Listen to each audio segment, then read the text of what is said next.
In 1989, The Dead Poets Society was released in theaters. The story takes place at Welton Academy, an elite traditional all-boys school in Vermont, and it touts its four pillars: honor, tradition, discipline, and excellence. Welton, referred to by the students as Helton, was a strict, no-nonsense environment. In the midst of this beige boredom enters Mr. John Keating, our energetic, whimsical protagonist played by the late, great Robin Williams. Mr. Keating, a former Welton student himself, had made it his mission to not let this passionless institution lead these men to live half-hearted lives. He, in one of the opening scenes, when he kind of meets the boys and he kicks off his English literature class, 19th century English literature, he starts out with this. Thank you, Chris. You're the man. No, it's fine. We're going to make it work. He starts out with this. Fellas, words and ideas can change the world. I can see what you may be thinking. 19th century literature has nothing to do with going to business school or medical school. We should simply study the subject and go quietly about the business of achieving other ambitions. Well, I have a little secret for you. And then he calls the boys. He says, huddle up, huddle up. We don't read and write poetry because it's cute.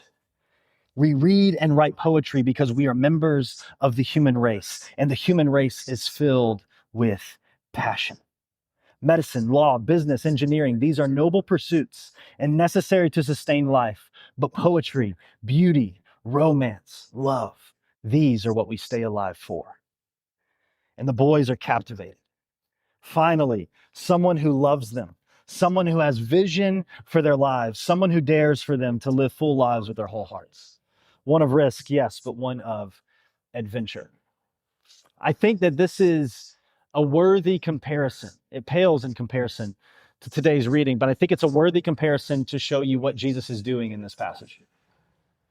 Jesus, in the backdrop of passionless religious systems or surface level living, Jesus steps onto the scene and he says these words: do not work for food that spoils, but for food that endures to eternal life, which the Son of Man will give you. For on him, God the Father has placed his seal of approval. In this moment, with religious systems on one side and with the shadow of the Roman Empire on the other side, in steps Jesus, the color in the midst of the beige and the gray. And it's finally someone who has vision for their lives, someone who dares to invite them to live full lives with their whole hearts. Let me ask you, is this how you view Jesus? Is this how you view Jesus? Or let's ask it this way, is this how people view the mission of the church? Is this how people view us? Or have we become Helton Academy when we were meant to be heaven on earth? What has happened to us that we would take this man, a man that men quit their jobs for, the man that people tore holes in roofs for, the man that dying women crawled through crowds for, the man that kids jumped for joy for, the man that Jewish religious leaders and Roman military leaders feared and conspired to destroy? Have we taken that man and had the audacity to make him boring? How have we taken this movement that Acts 17 says, quote, turned the world upside down and made it a weekend meeting that serves as an optional add-on to our lives? What happened? I think it revolves around this, that you don't believe that your passion, your hunger, your love, your joy, your delight, and your pleasure belong in the presence of Jesus.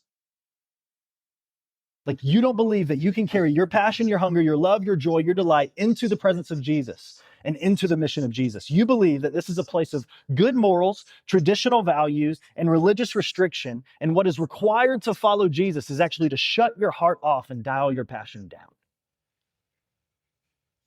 And so what ends up happening is that we tend to do two things. Is that either one, we live in the world with passion and intensity Monday through Saturday.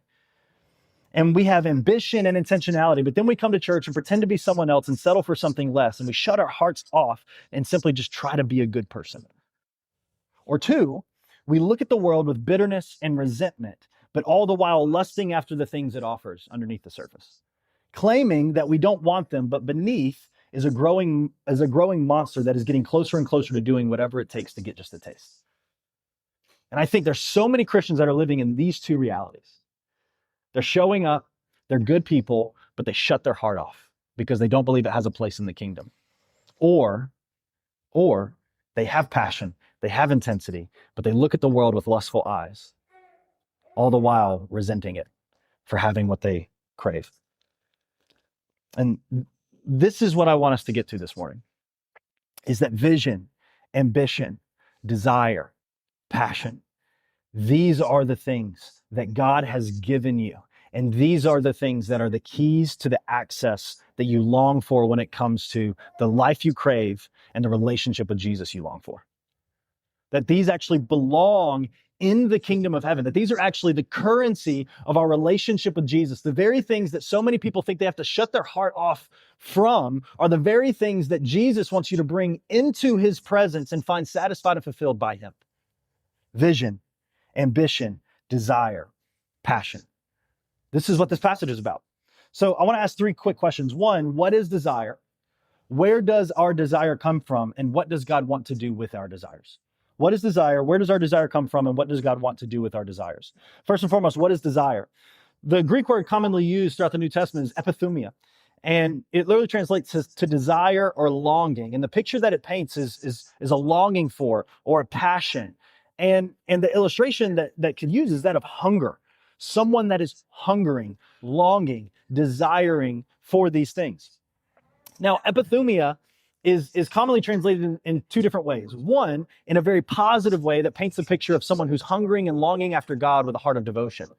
And then that of lust, worldly lust, craving the things of this world. But epithumia itself, desire itself, is a neutral term that can either be good or bad, positive or negative, depending on where you're taking that desire. So if the picture is that of hunger, what is hunger?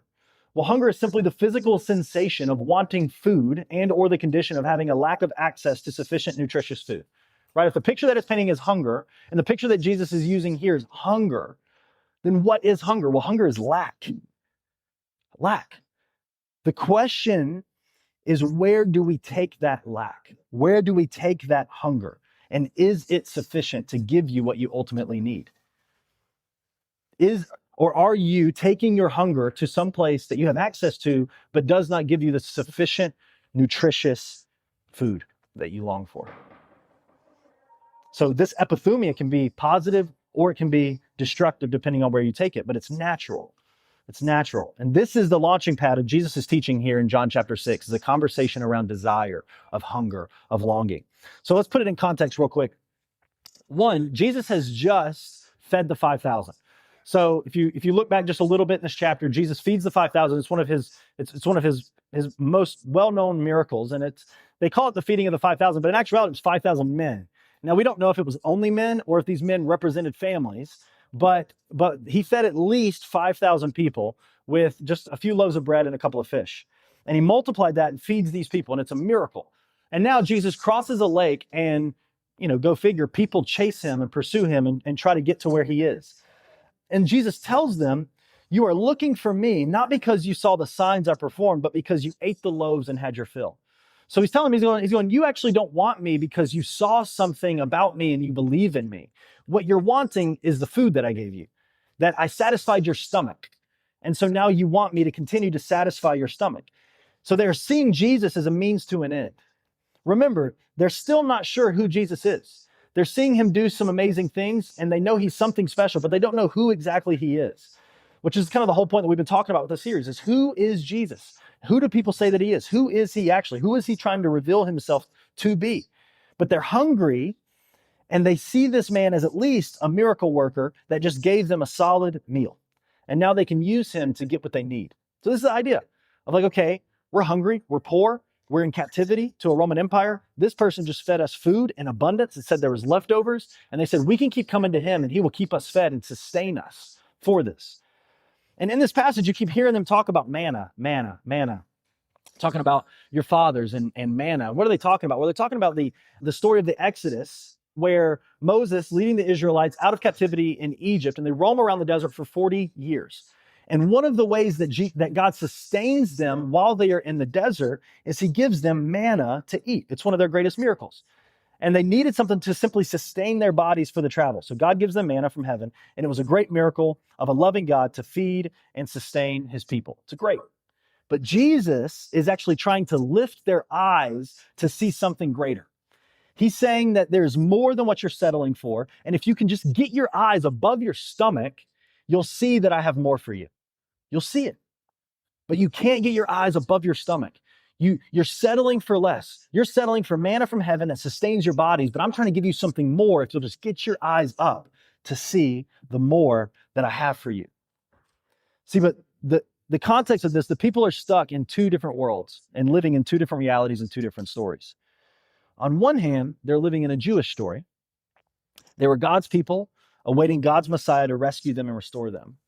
But on the other hand, they're also living in a Roman story. The Roman Empire had taken over Israel. Now it was subject to the emperor as a province of Rome. And what was happening is that they were mixing these stories together. They're awaiting a Messiah who would be an earthly king and warrior like David, who would conquer Rome and set them free.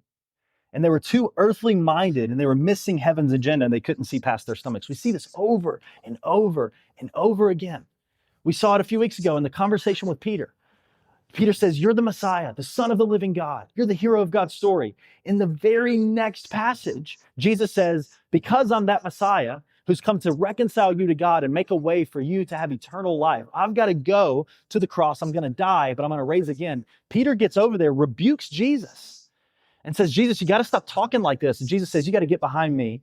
And he calls him Satan. He says, you got to get behind me, Satan. You're thinking about worldly things, not God things.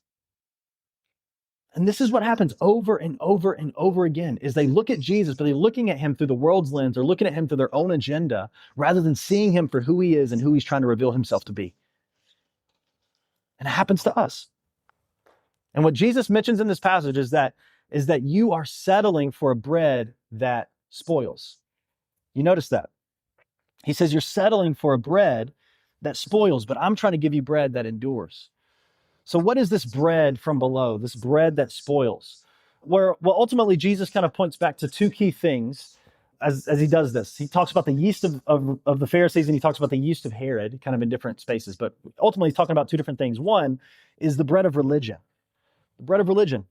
This is the bread of the Pharisees. This is kind of that Jewish side of the story that they're living out of. And he says that you're settling for this bread that spoils. It doesn't last. It doesn't endure. It doesn't satisfy you. And the first thing is the bread of religion. And what he's talking about are really three different aspects. And I think they all kind of connect with what we're talking about. Is that one, he's talking about the works and the systems. He's talking about, like, you think that the key to having life is doing more works for God, and he'll approve you and give you more of himself, or he'll affirm of you because of the works that you do, or because of the ladders that you climb, or the systems that you obey. And that's what he was saying, is that these religious systems, and he would constantly come against the Pharisees. Why? Because he's saying you're putting hindrances between people and God. You're putting barriers between people and God. And you're saying, hey, you've got to come and you've got to climb this ladder in order to get to God. And Jesus is saying, I am from God, sent for the people. I don't tell them to climb the ladder up to get to God. I climb the ladder down to come and make a way for them. But you're putting hindrances in the way. And there's all of these systems that are in the way, and it convinces them that they can earn or control their relationship with God. If I do X, then God has to do Y, and I get Z. That's the way they think about it, because there's a systematic approach to this. I can kind of twist God's arm and manipulate him and get what I need out of it. So Jesus says, it's not the works, it's not the system. The second thing I think that we see often with religion is that there's information. I think people tend to rely and depend on information, that if I can learn enough or I can know enough, I can have control, power, and security. No one can trick me. No one can fool me. I can have it under control if I can just know enough information. And they can't be taught. They're not teachable. They can't grow. They can't learn. Jesus constantly comes up against this every single time. He says, actually in the same chapter, he looks at the Pharisees and he says, you think it's in the scriptures themselves that you have life, but the scriptures are trying to point you to me. He's saying you can't even use your information to get to where your information is trying to lead you. You think information is the goal, but I'm the goal. But the information gets in the way. because they think they can use it to control things. And then the third thing I think is experiences. And this is one that I think we can fall accustomed to today, is that we can have certain experiences that give us a taste of like euphoria. And this can happen in the church all the time, right? Is that you go to a conference, or you go to a camp, or you have a certain experience, and the rest of your life is trying to get back to that experience because that is the pinnacle of your relationship with Jesus in your mind. But it's all kind of rooted in escapism, right? You're just trying to get this experience rather than actually building a relationship that takes time and endures. And once again, the root is pleasure and comfort. So Jesus says there's the bread of religion, but then there's also the bread of this culture, the bread of Herod, the bread of the world. And this is often kind of what we see throughout the New Testament, what we see in the early church. They really narrow these things down to three different things: money, sex, and power. Money, sex, and power. And they continue to be the root of the things that we struggle with in the world today. The idea around money, right? If I can earn enough, then I can secure myself. The reality is that so many of you today, right, underneath the surface, you're anxious about money. Tomorrow, you'll be anxious about money. You look at your kids and you're anxious about money. You look at your future, you're anxious about money. And it drives you, it controls you in so many ways, because we think if I can just get enough, I can be comfortable, I can have control, and I can secure everything. And what we convince ourselves, if I can get enough of that, I can be God. And I can guarantee that I'll be okay and everything will be okay. But we know that's not the truth. Or second, sex. If I can have enough sex or find the right sexual partner, then I can finally feel satisfied. I can find or discover enough euphoria that I'll find that moment, I'll find that place, I'll find that thing. This is how you see so many people kind of rotate among sexual partners, and then you end up finding so much of the evidence that it actually leads to more and more internal destruction, more and more anxiety, more and more identity crises, more and more brokenness, more and more inability to get close and experience intimacy and love and confidence in relationships. And it's this idea, man, if I can do this, I can have pleasure, I can have enough love, I can have the comfort that I long for, or power. Power, whether it's your own power or through some other form of power. So many people try to convince themselves that if my political party can win, right, I'll be okay. The world will be okay. We'll all be okay. And what we do is we make that other form of power the enemy. They need to lose and we need to win so that we can be okay. But the reality is what? You cannot secure enough power to guarantee, to make yourself God and make sure that you're going to be okay, and that everybody else is going to be okay, and that your kids are going to be okay, and that the world is going to be okay. You can't do it. And what Jesus is saying is that anxiety that you feel is because you are trying to eat bread that will spoil and does not satisfy and won't endure, and you're putting this pressure on it that it needs to endure and satisfy your soul. And the reality is those things cannot carry the weight of your soul or your eternal satisfaction. They can't do it. And you want them to, and they continue to disappoint you. Or maybe to even drill it home, maybe it's something really, really good, right? Like your kids. Man, I love my kid. But my kid is not responsible for my being okay, or my being happy, or my soul being content. That's not a pressure to put on him. My wife cannot carry that weight for me, and I can't carry that weight for her. There's nothing in this world that can carry the weight of my soul. And this is what Jesus is trying to get them to understand. You continue to try to eat stuff that cannot do what you want it to do.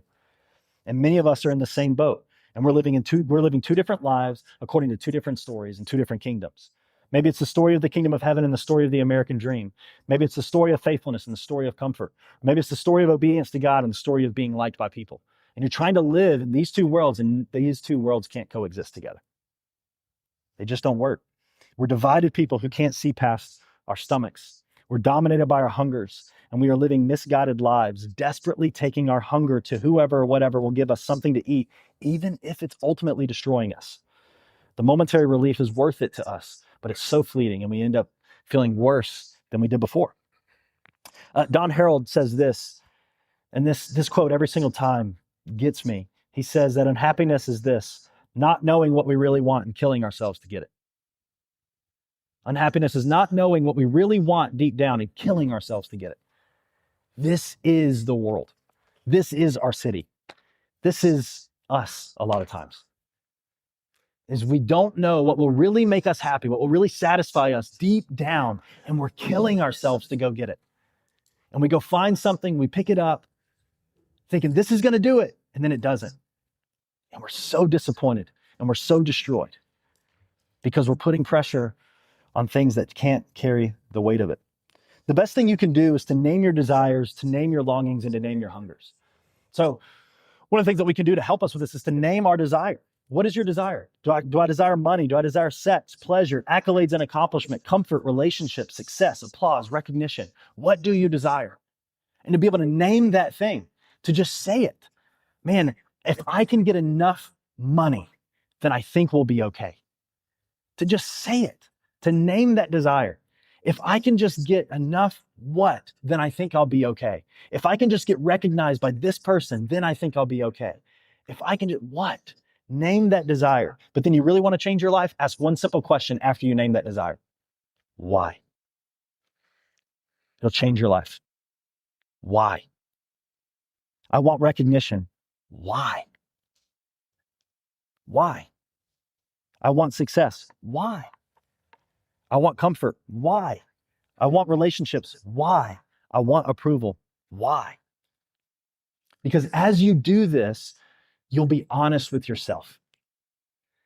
And you'll realize I'm asking this to do something for me that it cannot do. It cannot do this. See, what happens when we don't name these things is we walk out, and we're kind of drift, and we're just letting ourselves be led by an unnamed desire. But if I were to actually look at you and go, man, I want my kid to be okay. And if I know my kid is safe and okay, then I'll be okay. And you go, well, why? Right? Like, is this a pressure that I'm now putting on my kid to go, man, if life hurts for you, I'm not going to be okay. And what am I telling him subconsciously? You cannot come to me with your pain because I will not be okay. Because my happiness depends on your being okay. And you go, well, I would never want my kid to think that. Exactly. That's the power of naming and asking why. Why? Because you ask that enough times, you'll say something, you'll go, well, that's not what I really think, or that's not what I really feel. Yet that's what we're living out of. And Jesus is trying to get them to say, you're living out of a story and you're living for things that you don't really want to live out of and that you really don't want to live for. Get your eyes out. What is the thing beneath the thing that is driving everything? Your heart, biblically, is the operating center of who you are. It's the thing that's in the driver's seat. And so whatever is at the center of your heart is the thing that's driving your life. Who or what do you wake up and live this life for? When you wake up in the morning, what drives you to get up and get after it? Who or what do you find yourself thinking about the most? Driving in your car, music off. Where does your mind go? These things right here, they'll reveal your real God, the one you worship, the one you fear, the one you love. However, one of the things I want you to notice in this passage is I want you to notice what Jesus does and does not condemn.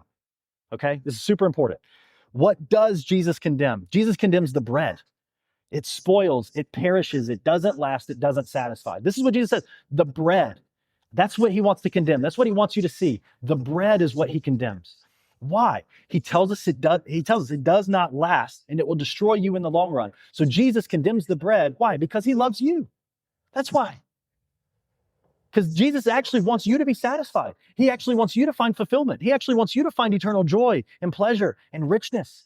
Deep, not surface level, deep, lasting. And he says, I want you to understand that I'm condemning this bread because this bread's not good for you. Tim Keller says it like this, that when we treat things as more than they are meant to be, we become less than we are meant to be.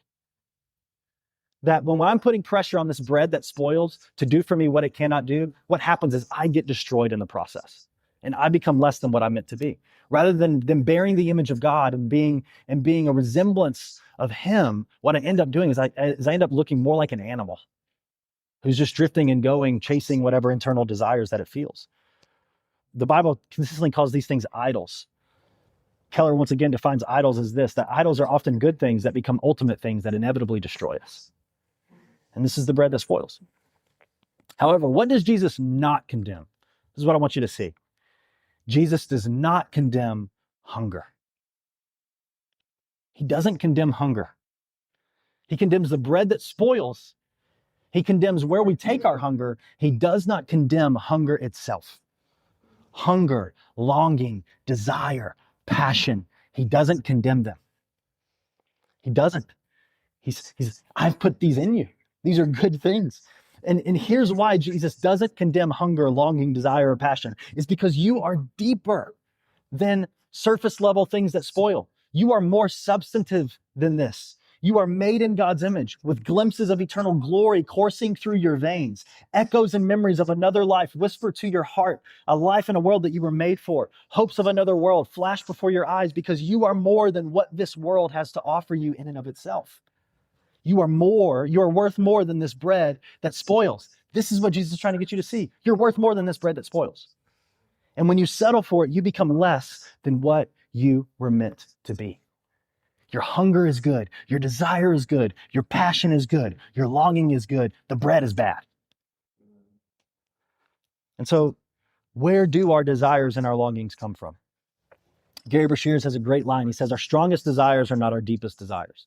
That there are things that you long for, that you desire, that you crave. But once again, if you get to the thing beneath the thing, you'll realize that you crave something deeper, even if it's not the strongest. That a lot of us, we have strong cravings. Some of us here have been addicted to things for such a long time that we just cannot break loose of. And you right now can be craving or desiring that thing that you know is not good for you and is off limits when it comes to what God says is for you. And yet we keep going after it, after it, after it. Why? Because it's giving us something. It's giving us something that we want. It's doing something for us. And what Jesus and what Breshears is saying here, and what Jesus will be saying is that no, you got to get beneath that. What are you really longing for? Because your strongest desires are not your deepest desires. I love what John Tyson says when it talks about where do our desires and longings come from. He says this, that your desires are hedonistic, not hedonistic. They're hedonistic, not hedonistic. What's he saying in that? The Garden of Eden, right? Where God created and placed you in the very beginning. He's saying that God created you as someone with hunger and desires and longings, that this is how he's made you. This is in the fabric of your DNA. Now while these are divine designs by God for how you are made to be, right? That God created you with passions and desires to live a full life and not settle for less. Now, these desires may be rerouted through sin. They may be confused and mapped onto the wrong thing sometimes, but the desire itself is not a mistake of the flesh or a ploy of the enemy. It's the design of a loving God who has not made you to be a robot. He's made you to desire. He has made you to hunger. He has made you to resist the tyranny of mediocrity and live a life of passion, meaning, and significance. So the question now leads us to is, what does God want us to do with these desires, these passions that he's given us? What do we do with our longings, with our hunger? Does God just want us to indulge them, to just release them? Don't worry about self-control, just live. I've given you these desires, and whatever you feel is good, just go after it. Does God just want us to indulge our desires? No. What about fast, to continue with that picture of hunger? Does he want us to just fast from our desires? And maybe we just kind of go in and out of living by desires. Maybe we go out throughout the week, we do what we want, but then on the weekend we fast from those desires and we go to church, we be a good person, we read our Bible. Or maybe we fast in the morning. We intermittent fast with sin. And we fast in the morning, we do our quiet time, right? And then we go out into the world with no attention to God. Or does he want us to starve our desires? This is what a lot of people think, is that God just wants you to starve your desires. He just wants you to restrict your desires, to find and you end up finding shallow substitutes. Or lastly, what you may be thinking is that God actually wants to just destroy your desires, just make you an obedient puppet. He wants you to be nice, be a good person, but he doesn't want you to have passion, hunger, desire. Well, let me tell you, here's what God wants to do with your desires, your longings, and your affections. He wants to stir them. He wants to stir them to the point that you refuse to satisfy for less, and then he wants to fulfill them with himself. God actually wants to stir your longings, your passions, your desires, that you would not settle for less, There's so many of us, we're afraid to feel, we're afraid to long, we're afraid to hunger because we believe that they will lead us to the wrong things. But I believe that God actually wants to stir them up in such a way that we long and we hunger for something deeper than what we often settle for.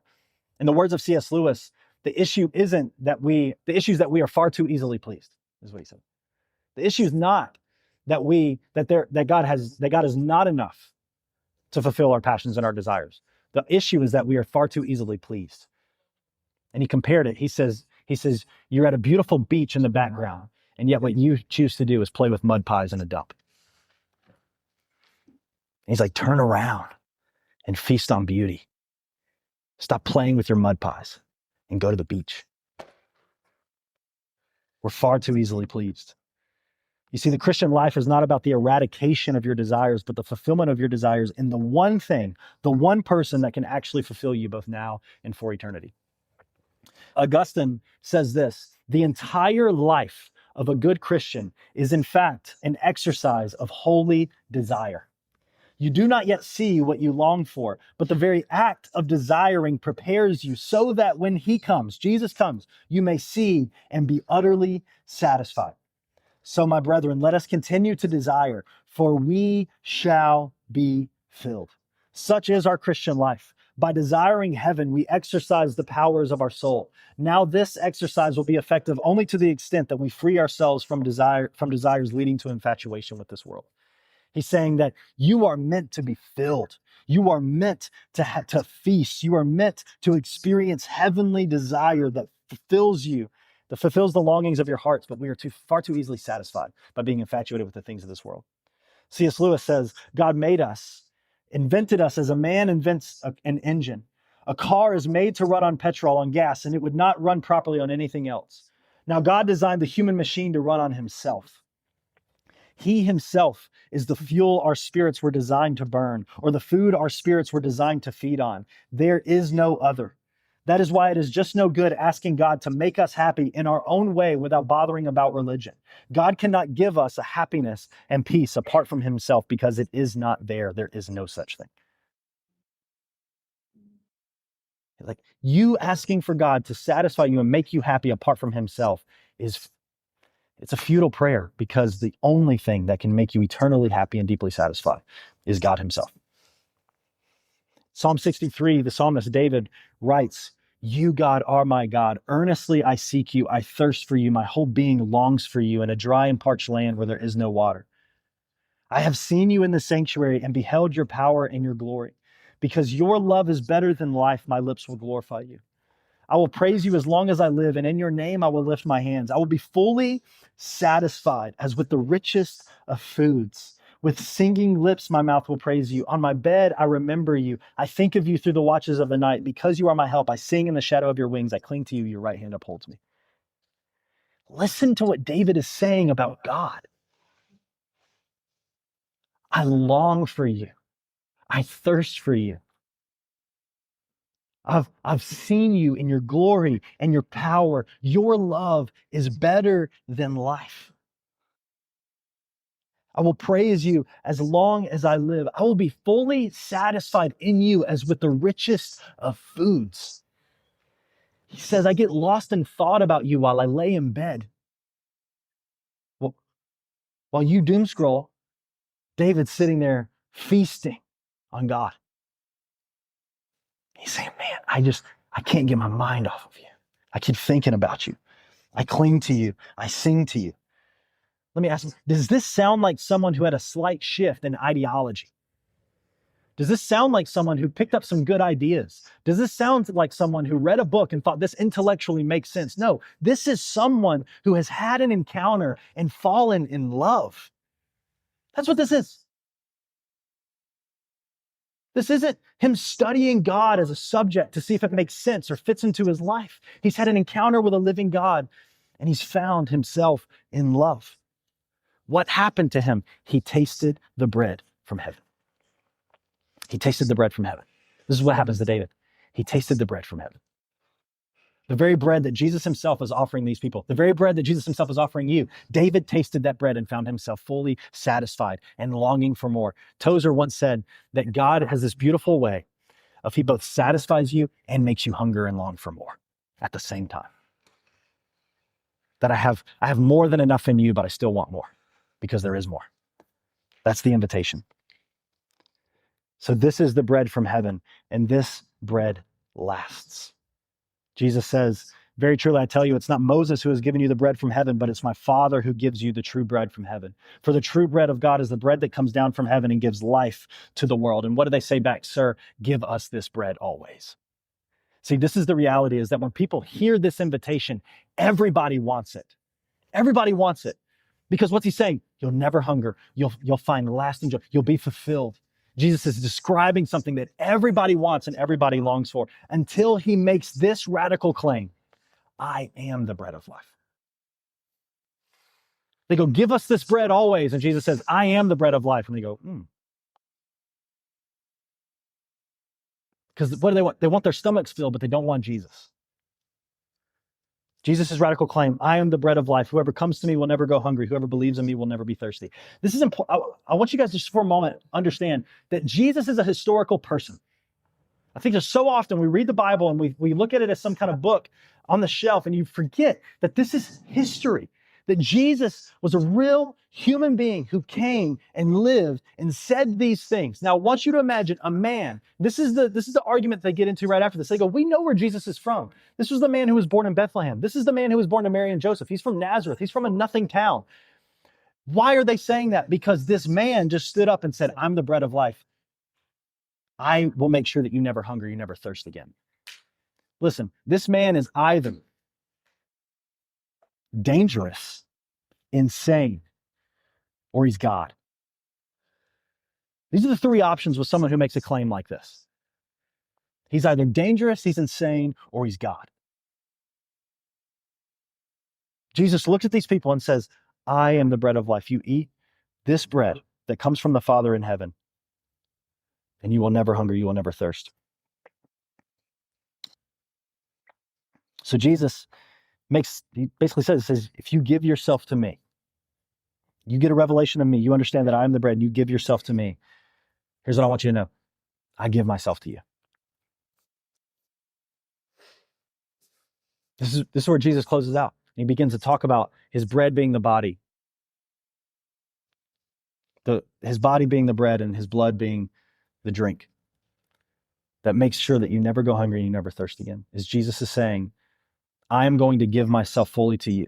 And you'll see this through the cross, where Jesus takes your sin, he takes my sin, he takes all the things that get in the way of us and God. He takes all of the spoiled bread that we have feasted on in our lives, and he takes it unto himself. He goes to the cross, and he says, I will show you how fully I will give myself to you. I will go to the cross, I'll die, and I'll rise again from the dead so that you can know that in me you can find eternal life, because I will hold the keys to death and the grave. He's like, that other bread that you eat, none of that holds that power. That other bread that you eat, none of that has done that for you. That other bread that you eat, it takes from you, but it doesn't give to you. I'm giving myself fully to you. I am the bread of life that's come from heaven, from the Father, for you. And in me only do you have life, and life to the full. You give yourself to Jesus when you get a revelation that Jesus has given himself to you. That you are Jesus's joy, delight, and pleasure, and Jesus wants to be your joy, delight, and pleasure. So we'll close here. What qualifies you for this bread? Hunger. That's what qualifies you for this bread. Hunger. Hunger. Desire. Longing. This is what Jesus is telling them. He's like, you keep going to your religious systems. You keep going to these other things because you refuse to acknowledge your hunger. You refuse to say that you're hungry. You refuse to go to the bread that alone can satisfy you and give you life. And what he calls us to do is to actually admit, I am hungry, and only you can satisfy me. I've gone to these other things and they cannot satisfy me. I just end up hungry again. I just end up longing for more. It just disappoints me again. It spoils and it doesn't endure. You keep taking your questions and your longings and your desires to the wrong things, and they don't provide the answers, and they don't give you what you need and what you long for. And Jesus is saying, I can answer those questions and I can give you what you long for. But you have to come to me and you have to acknowledge the fact that you're hungry. John Calvin once said this, that the cross is proof that Jesus is willing to go to any length necessary to secure your eternal joy. You want to know what length Jesus is willing to go to satisfy you, to fulfill you, to give you joy, to make you truly, eternally happy in the depths of who you are? You look at the cross. He did that for you. He did that for you. He chose to. And Hebrews goes on to tell us that he did it for the joy that was set before him. What was the joy that was set before him? You. Securing your eternal joy and satisfaction. Accomplishing what the Father had given him to accomplish. You. Redeeming you. Saving you. Loving you. Making a way for you. That's why he's given himself. So, how do we respond to this? Right after this passage, verse 66 tells us that after Jesus preaches this, that many of his disciples turned back and no longer followed him. That tends to happen when somebody from Nazareth stands up in front of a crowd and says, you eat my flesh, you drink my blood, and your soul will be satisfied. They're like, I went to middle school with you, dude. And he's like, yep, flesh, blood, come on. By the way, we're gonna receive communion next week, and this will hit on this, because Jesus instituted that as kind of a memory and a picture of saying, I want you to remember what I've done for you. And that's what Jesus is trying to paint for them. He's saying, I'm doing something for you. You just got to get your eyes up to see who I am, what I really offer, and what I'm really doing for you. And right after this, it says that many of his disciples turned back and no longer followed him. And then Jesus turns to his 12 and he says, are you going to leave me too? There's moments where just the humanity of Jesus oozes out of the page, and it's so beautiful. But all these people walk away after Jesus tells them who he is and what he's done. And he looks at his disciples and he goes, are you going to leave too? Are you going to walk away too? And Peter, as goofy as he can be sometimes, he looks back at Jesus and he says this, Lord, where are we going to go? Where else are we going to go? You alone have the words of eternal life. And that we have come to believe, to know that you are the Holy One of God, that you are who you say you are, and that you can do what you promise to do. They may leave you, they may walk away, but we know that you're the bread of life. We know that you will fully satisfy. We don't understand what you're doing, but we know that whatever the answer is, it's you.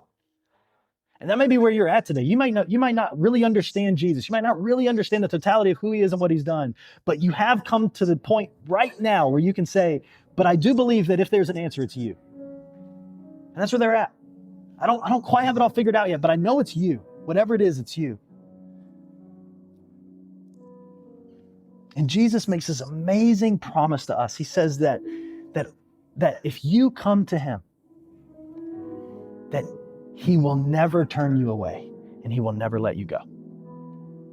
That those who are hungry come to him, the bread of life, and he will fill them, he will satisfy them, he will secure them, he will never let them go. Because there's some of you asking yourself, like, okay, I come to Jesus, how can I know? How can I trust you?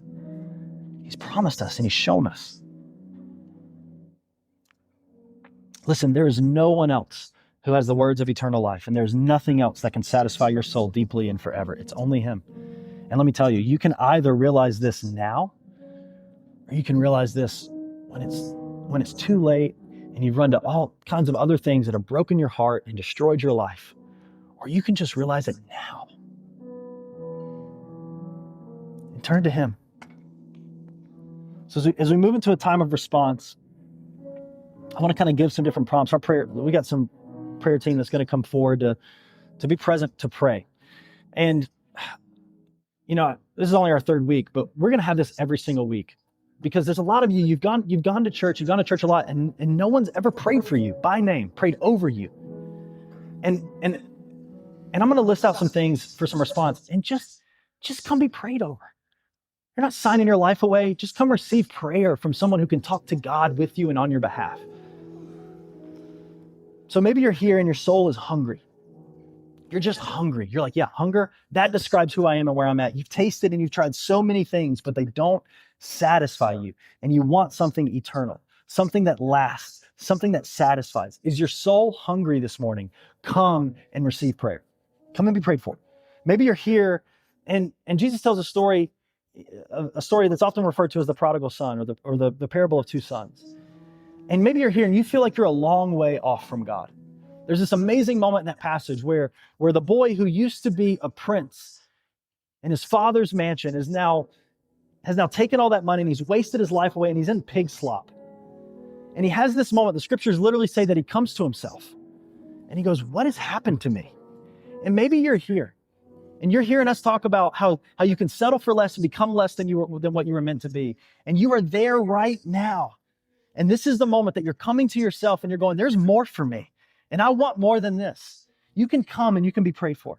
Because I want you to know that today can be the day you come to Jesus, and that no matter who you are, no matter what you've done, no matter where you were last night or who you woke up to next to this morning, Jesus has paid for your sin. And there is a God who loves you, who can and will save you if you'll only come to him. Or maybe you're here and you used to call yourself a Christian, but you've fallen away and you don't even know what to call yourself anymore. And you've fallen a long way and you've hit the bottom hard. Can I tell you something? That there's room in the heart of God for you. There's room in the heart of God for you. You cannot out-sin his grace or outrun his love, and you can return today. Or maybe you're here and you're a believer and you lost your hunger. You remember what it was like to be hungry. You remember what it was like where you encountered Jesus. You saw him. You knew he saw you and you felt love. And you hungered and you thirsted and you longed for him and you missed that. You can come forward today, just be prayed for, that we could pray that God would give you a fresh revelation of who Jesus is and what he's done, and he would reignite that hunger and that fire and that passion for you again.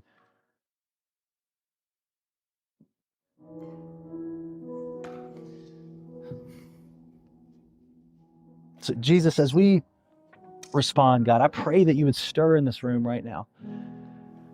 God, I pray that you would stir in this room right now. I pray that you would move in hearts right now, God. I pray that there may even be people who, God, I don't care if they have a team member badge on. God, that if they're settling for less than your best, maybe there's things that are hidden that no one knows about. God, you know about those things. You see us for who we are and what we are. You see us for all that we're not. And you love us and you come for us, God. God, I pray that people would just respond and receive prayer this morning, that they would know that there's an invitation on the table to talk to God and to receive a gift, to receive a blessing from someone else who can talk to you on their behalf, God. God, maybe there's someone in here who wants to put their faith and trust in Jesus, who wants to finally say, I'm hungry and I want you. I don't have all the answers. I don't know what all the details are, but I know that whatever the answer is, you're it, Jesus. God, if that's them, I pray that they would come forward. They would tell us, say, I want to follow Jesus. God, know that we're here to help. God, would you work in this place? Would you move in this room? Would you encounter each and every individual the way that they need to be encountered to give them what they need this morning? Don't let them walk away having left more of you on the table than what they could have had. In Jesus' name, amen.